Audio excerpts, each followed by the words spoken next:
Hi, my name is Lauren Tharp, and I'm the owner of Little Zots Writing at littlezots.com. And I write for a living, but I also help fellow writers get started as freelancers through articles, free ebooks, newsletters, and these videos. And this week's question comes from RS in India, and he wanted to know why his guest post pitches keep getting rejected. And this is actually a question I get quite often, and I've written 2 articles that delve into this topic pretty extensively. However, from the amount of questions I've been getting, I think that not a whole lot of you have read those articles. So I'm going to go over 3 main points in this video, and then I'm going to give you guys the links to those 2 articles so that you can read through them on your own, because I'm better at expressing myself with writing than in these videos anyway, so hopefully they'll be helpful for you.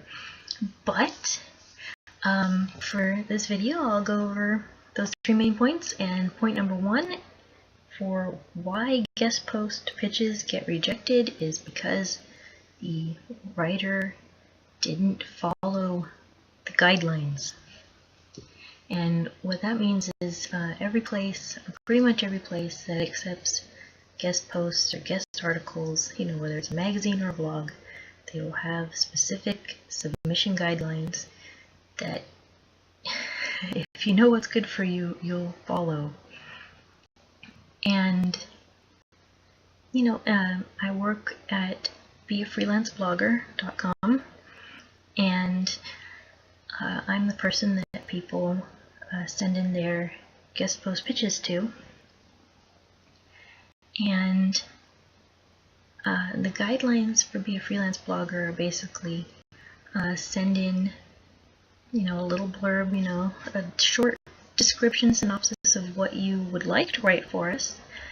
Like, here's a potential headline, these are the 5 points I'm going to make, and this is, how it'll all tie together. Mention any relevant facts that you might be tossing in, cite your sources, and, kind of give us the idea that, this person knows how to write and knows what research is, and they're familiar with the site, by presenting a relevant topic to what we're looking for.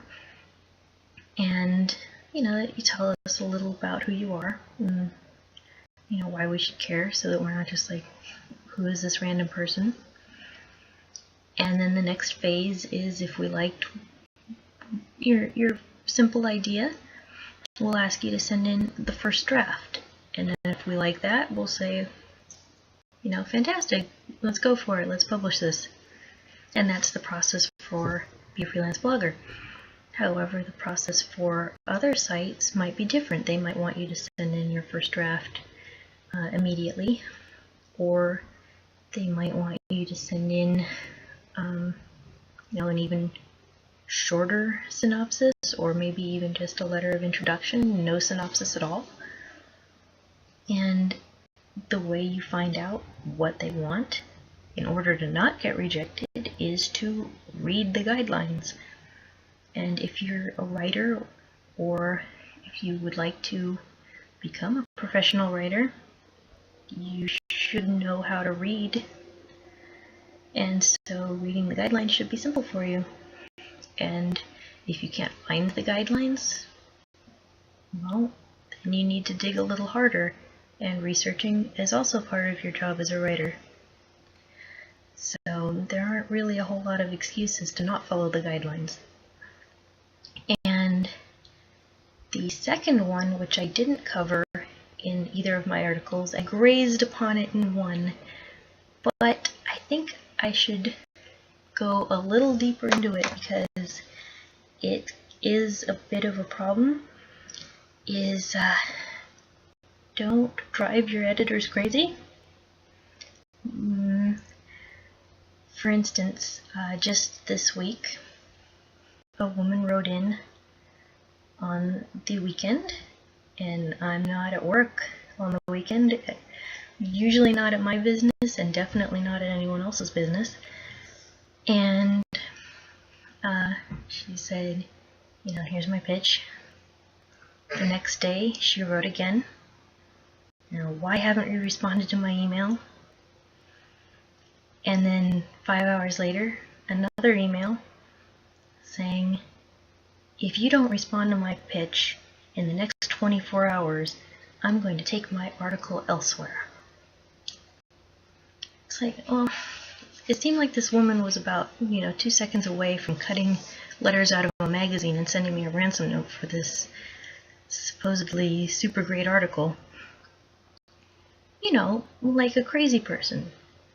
And that sentence that I just said, that's not what you want editors to be thinking about you going into your pitch. You don't want them thinking, wow, this person is crazy, let's see what they got. No, you want them thinking, this person sounds like a professional. I'm ready and willing to do work with them. Let's see if they've got a great idea to share. And, just that, you also have to understand that most editors, myself included, who work at these blogs and these magazines, they're getting dozens, sometimes hundreds of emails per week.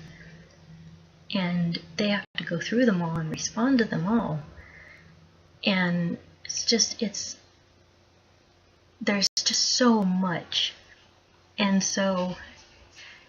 there's only a few, there's only so many slots of people who actually can be published, let alone people we actually want to publish.